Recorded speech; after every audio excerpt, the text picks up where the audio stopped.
And over 19,000 entries into next year's Comrades Marathon have been snapped up in the first 3 days of the process, with more than 15,000 on day one alone.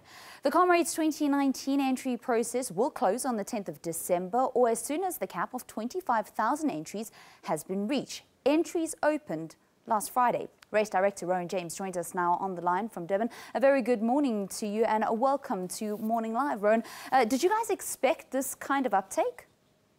Morning, Valen. Thanks for having me on the show. Yeah, I think we were all taken by surprise in the massive demand for entries. I think last year's entry process into this year's race sort of started the ball rolling, where we sold out the entries in 3 weeks, but in all probability, where you mentioned the entries now are going to close on the 10th of December, I think the way it's going at the moment, we're just over 21,500 entries, so in all probability, it'll most probably close tomorrow, close the business.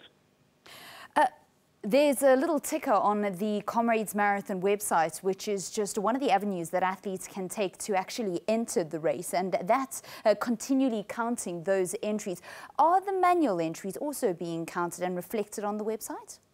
Not at the moment, Valen. So we have just over 1,500 entries that have come in manually.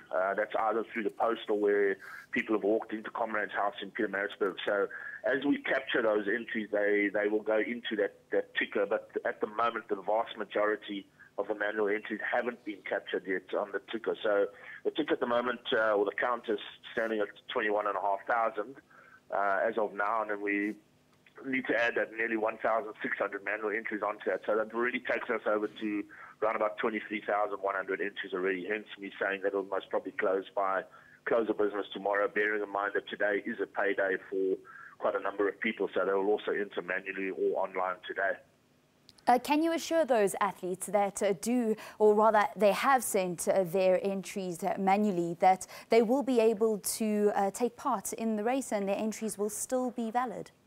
Indeed, Valen. How we basically work that, just from an administrative point of view back in the office, is that if their entrance fee has been paid into our bank account already before tomorrow close of business at this stage, irrespective of when we actually receive the entry form, the entry will be valid and will be accepted. So that's the system that we work on, because naturally the postal system can be a bit unreliable or slow at times. But as long as we've received their deposit already, then they're good to go. All right, so it's definitely going to close way before the 10th of December is the message that's coming from the Comrades Marathon Association. Thank you very much, Rowan James. He's the race director of the Comrades Marathon.